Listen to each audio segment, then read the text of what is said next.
Hola, ¿qué tal? Mi nombre es Bernardo Gobea y soy cuentacuentos. Tengo 18 años de trayectoria y soy originario de la ciudad de León, Guanajuato. Hoy quisiera compartir con ustedes de La Tierra a la Luna de Julio Verne en dos videos. Los mismos que nacen por una invitación del Instituto Estatal de la Cultura en su programa De Cerca, Escena para Llevar. Agradezco entonces la invitación y al Instituto Estatal de la Cultura.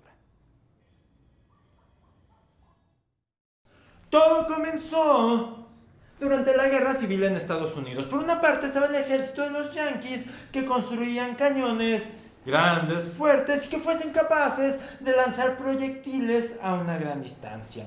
Por el otro lado estaba el ejército confederado que, para evitar o evadir el ataque de los cañones, de los poderosos proyectiles de los Yankees, construían murallas que fuesen lo suficientemente fuertes para resistir las embestidas.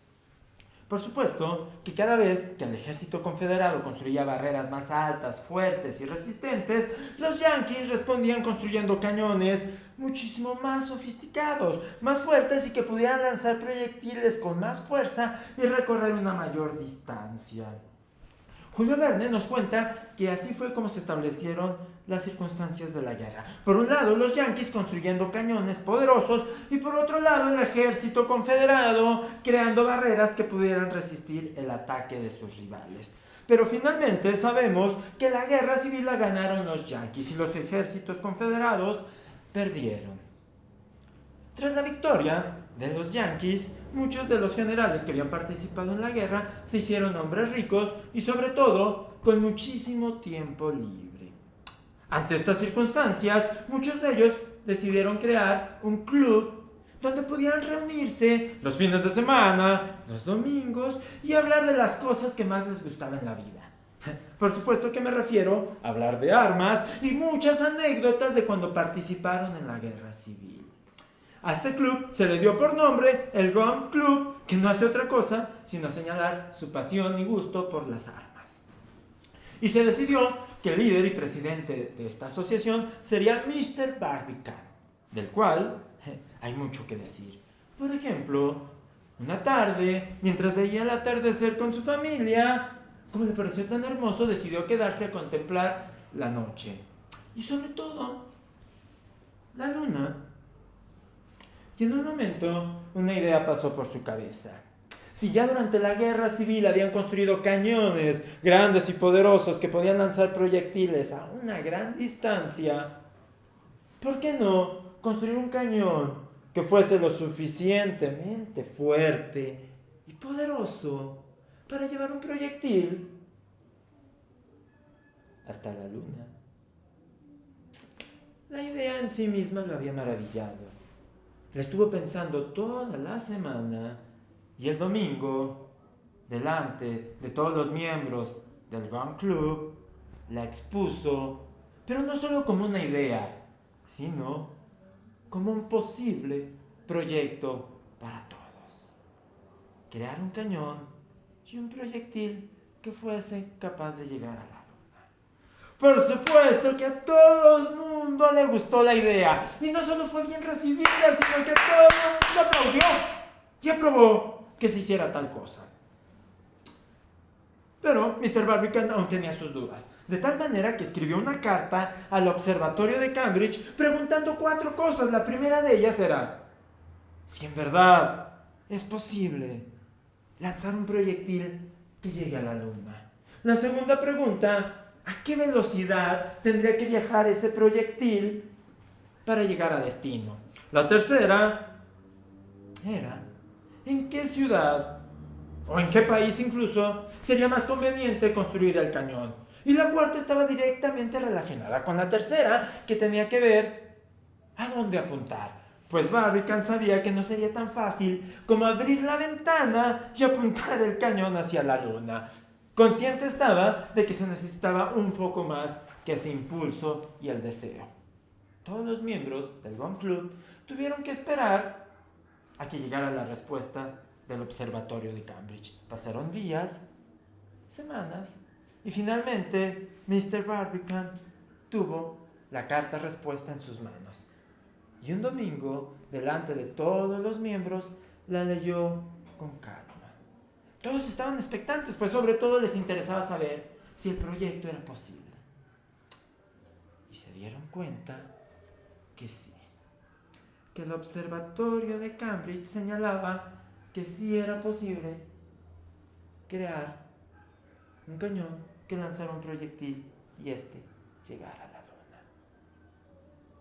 La segunda respuesta también se contestó y señalaba que tal proyectil tenía que viajar durante 3 días a una velocidad de 12.000 yardas por segundo.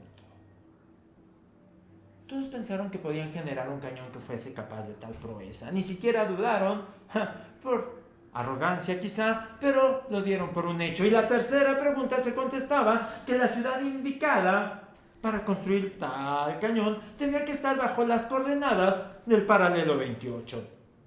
Y la cuarta pregunta indicaba que el momento propicio para hacer tal cosa tenía que ser cuando la luna, por su movimiento, se encontrara lo más cerca de la Tierra. Eso era en su perigeo. Y cuando la luna se encontrara en el cenit, es decir, en el centro de la bóveda celeste. En el perigeo y en el cenit, 2 circunstancias que se iban a producir en 4 años, tiempo suficiente para que los miembros del Gun Club construyeran su cañón y su proyectil. Todos estaban contentos y empezaron a echar el proyecto a andar. Sin embargo, quedaba una duda. ¿En qué ciudad había que construirlo? Pues se trataba de hacer un agujero enorme en la tierra y con hierro fundido hacer el cañón. Algunos nombraron una ciudad, otros señalaron otra, pero de repente una voz se escuchó con muchísima fuerza que le señaló: Señores, Mr. Barbican, yo creo que lo mejor es invadir al país vecino, pues resulta que cuenta con muchas ciudades que se encuentran bajo el paralelo 28. Y sin duda sería fácil con nuestro poderío militar invadir el país vecino y construir a placer nuestro cañón. Al decir esto, por el deseo de guerra que tenían todos los ex generales retirados, pensaron que era la mejor idea y estuvieron a punto de aprobarla. Tan fácil como invadir al país vecino. Sin embargo, de repente se escuchó otra voz que señalaba: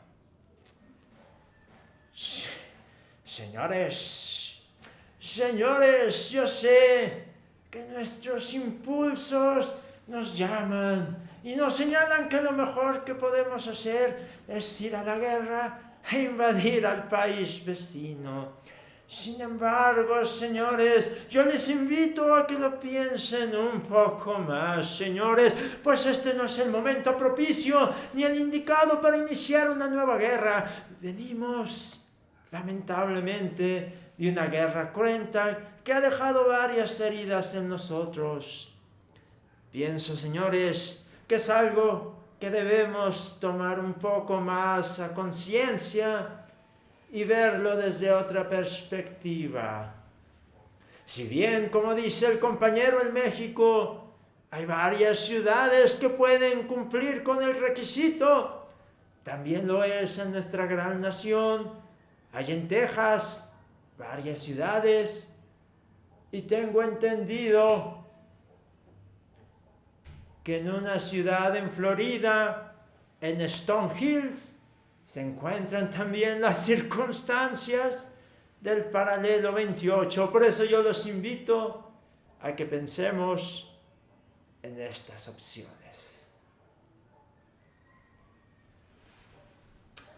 Al escuchar las 2 propuestas, Mr. Barbican pensó que era más sensato optar por alguna de estas ciudades, ya sea de Texas o aquella de la Florida.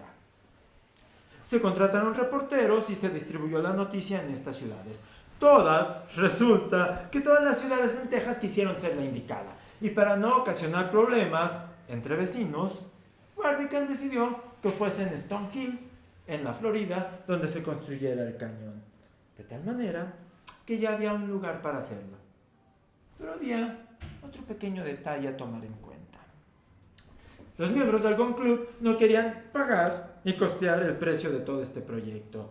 Así es que lo que hicieron fue nuevamente echar mano de reporteros y hacer que la noticia corriera por todo el mundo, con el objetivo de que fueran las personas que se enteraran de este proyecto las que aportaran dinero y así resguardar los bolsillos de todos los miembros del Gun Club. Nadie pondría un quinto antes de que los demás lo pusieran. La noticia llegó a Europa y en Inglaterra causó sensación y mucha gente aportó de su bolsillo para que se hiciera el proyecto. Lo mismo sucedió en Francia y en Suiza. E incluso en Latinoamérica, los argentinos aportaron una gran cantidad de dinero para este proyecto. México también lo hizo. Y del bolsillo de varias personas salió la no despreciable cantidad para la época de 8,000 pesos. Directitos para la realización del proyecto. Pero como les digo, la noticia viajó tanto que llegó a oídos de un francés llamado Monsieur Michel Arnaud. Al enterarse de esto, en su mente se empezó a generar la idea de convertirse en el primer hombre en llegar a la luna, de ser el tripulante de aquel proyectil que lanzarían en el cañón. Y si ustedes quieren saber si Mr. Barbicane permitió que Michel Arnaud fuese un tripulante, o si realmente el Gun Club logró construir aquel cañón de hierro fundido, o si en verdad ese proyectil llegó a la luna, vean el siguiente video donde se contará la segunda parte de la Tierra a la Luna del señor Julio Verne.